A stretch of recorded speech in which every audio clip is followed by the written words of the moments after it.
Senyorita, ikaw yan ngayon, yes friend, dahil ang chika sa akin, ikaw ay nag-long weekend. Sana all.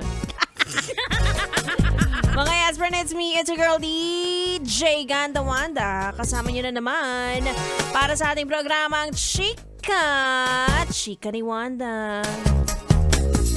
O ano tong nababalitaan ko, ha? Hindi ka na pumasok nung Thursday dahil holiday. Tapos bigla ka nagkasakit nung Friday. Totoo ba? Nagkasakit ka talaga? Masama talaga pakiramdam mo. Ay, kawawa ka naman.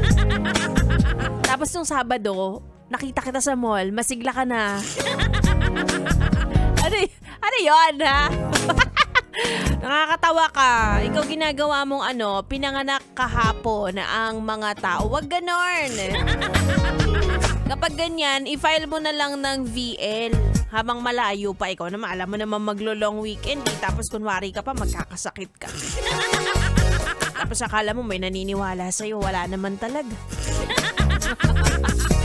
O baka naman isagad mo pa, ha? Yes, pre, na baka naman mag-VL ka naman bukas o kaya naman magkasakit ka na naman bukas. Ito mo na. Diyos ko naman. Naiya ka pa. Charot lang. Siyempre, nabibitter kami dito. Bitter kami dito na Diyos mo kayo dyan. Nagpapahinga kayo eh. Diba? Habang ikaw ay nagpapahinga at sinusulit ang holiday. Siyempre, kasama mo kami. Yes, friend. Sige na, magchikahan tayo kahit holiday. Hindi mo na puputol ang ating chismisan. Ituloy muna natin ang ating tugtugan. Kasama niyo ako hanggang alas 9 ng gabi. Again, it's me, Ganda Wanda. Dito lang sa 101.1. Yes, FM Solid.